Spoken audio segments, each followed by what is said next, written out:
anytime we are in a life situation, these three gunas, sattva, rajas, tamas, they work in. So it's a 3 by 3 formation, because rajas can be tamasic rajas, it can be rajasic rajas, and it can be sattvic rajas. So the point, of course, is to come to the sattvic state in everything. But people unnecessarily have this, what do we call, criticism about tamas. We don't understand that tamas is what gives us form. Tamas is what gives us continuity. Tamas is what gives us memory.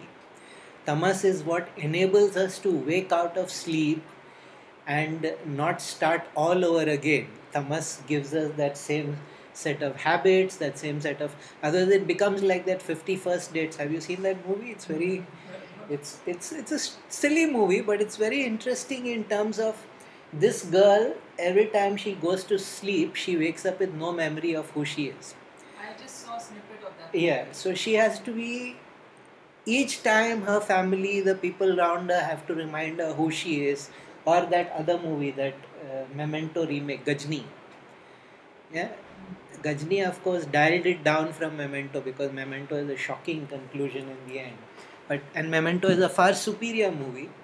But the idea that you wake up with no notion of who you are and you have to keep reminding yourself, that unfortunately is a byproduct of not having enough tamas in you. Enlightened people have that problem all the time. That you have to, so when people tell me please do this or please bring this, I'm like, you have to remind me the morning, because my mind has stopped. And so what passes for the normal, there is an aspect of memory which is about ticking off things to do. So that aspect is gone now. There is only whatever is flowing at the moment. So I tell people, you have to send me an SMS in the morning or the previous, then I'll remember it. Or I am actually reduced to now putting an alarm on my computer and on my phone, that do this at this time, do this at this time, because the tamasic aspect. So people unnecessarily get into the mistaken notion of tamas. Tamas is actually very vital. Life as we know it, relationships as we know it, functioning as we know it would not be possible without tamas. Tamas is what holds everything together. Tamas is what stabilizes. It is inertia. It is not darkness and sloth and laziness. That is one small vibration of tamas. Fundamentally, tamas is inertia. Inertia ka matlab, whatever is already present continues. If it is stable, it continues. So to sit in meditation also requires tamas. Which is why the Rakshasas, the Danavas, the Asuras, they always have the most success in meditation. Brahma manifests, Vishnu manifests, Shiva manifests, they get boons, because the tamas enables them to sit in a course of action way beyond any normal person could do. So don't think that tamas is always bad. Actually, some aspect of tamas, but it needs to be sattvic tamas, or it needs to be at least rajotamas. Most people don't have that. People who can determinedly plug away at something, they normally have rajotamas. So this whole notion that everything is wrong, the reason why tamas, the wave of tamas comes after Diwali is for this reason. You're supposed to have been doing certain processes up to the lead up, the Navratri time lead up to Dasera, up to Diwali, you're supposed to be doing certain processes. If you've done those sadhana processes, after that the next 3 months are jam. You can just basically let the inertia carry you forward. You can just let the new processes, the new habits that you've developed, they can just take you forward. You don't really need to make any effort. So these months are the feminine vibration months of the year, and these months are actually the easiest for sadhana. It flows very smoothly. So the tamas, actually, those who know can use it to gain benefit. Those who don't know, those who are not in sadhana, not in yoga, the tamas overwhelms them, and then you have the down from the Diwali high. No, of course, we get down because we are exhausted, after so many rounds of visits and so many rounds of sweets. and so many rounds of smiles and so many interactions with people that we just put up with because they are related to us by blood. So, as a consequence of all that, we get down. But the fact is, from a vibrational possibility, what happens after Diwali is if you are already established in certain spiritual processes, then you just coast. It just becomes easy. It just becomes easy to move forward. So, yes, I understand what you're saying because it can really feel like you're stuck in quicksand, that every action becomes difficult, every action And becomes. also since yesterday, whenever practice, whichever batch I'm leading, it's Hmm. like I have to like seriously Push push the. hard, like serious effort is going in. Otherwise, earlier it used to be like they would flow. Abhi It to was. बहुत strong Wo- resistance hai. It is because of the food. Too much sweets, too much oil, too much fried stuff, and too much interaction. Too much interaction. We don't realize that every time we meet somebody, whether we know it or not, energy flows from them to us, from us to them. And if you are doing any kind of process, even physical process like Hatha Yoga, your energy is higher and they will draw it from you and you will get exhausted. So by the time we are done with the festival season, we are basically wiped out. So, so we need to be aware. We need to be aware of what are the kind of natural prakritic vibrations, as they call it, that the atmosphere is a certain way.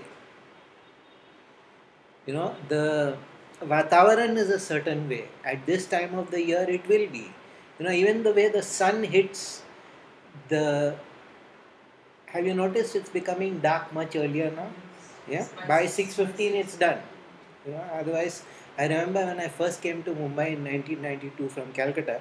Calcutta 6 o'clock, maximum 6:15. Sun is set. It doesn't matter. So it completely upset my rhythms to be in Mumbai because it's past 7, it's 7:30 and it's not setting. Now I find it very difficult. It's 7, why is it dark? Because my whole rhythm has now accommodated to light being present for longer periods of the day. So these what do we call these natural rhythms we need to attune ourselves, and all these processes we do is to make maximum use of these natural rhythms. There are many advantages to having light so much. There are many advantages to having larger part of the day. So wherever darkness is longer than daylight, tantra is stronger in those areas. Bengal, Kerala, those kind of places. Kashmir, because Kashmir also, no doubt the sun stays, but when it starts getting dark, it starts getting dark very early. So wherever there is, because the darkness has a certain kind of vibration. And now it is not so in Kerala, but when I was a small child and I would go there, electricity had not penetrated and stuff like that, and everywhere was thick vegetation, thick tropical equatorial forest kind of vegetation. You couldn't see your hand in front of your face. You just step out of the house and it used to be that dark. Now, when you have that kind of darkness, you can do certain kinds of sadhana much easier. When you have more light in a certain, you can do certain. So, even the sadhana is very dependent on, of course, once you are established in sadhana, it doesn't matter light or dark. But the processes that take place, the transformation that takes place, it's very kind of easy. So this difficulty that everybody is facing is very normal and natural. And it's good that they are facing it, because it means that there is little bit of sensitivity. But yes, it is a universal complaint amongst all those who run gyms and stuff like that, that after Diwali, it's useless. It takes about couple of weeks before people find their rhythm again. And that is because you have to push against that. So, uh, see, in yoga, no, we sit and we analyze these things. We've been doing nothing else for 5,000 years. So, we know how to use every time of the year for maximum benefit. But because that knowledge, that culture, that sort of transmission has broken down, today we are in this situation where we actually feel down. So I know when this stage comes up, I know immediately after Diwali, I'm in this not angry but intense place. I just raise my intensity to be not about anything particular, just intense, because that will push through that, because the body is after all the body. It tends to laziness very easily. you get you get sucked in. You get sucked in very easily, but it's complex dynamic. I've spoken very extensively about the tamas. My videos are there.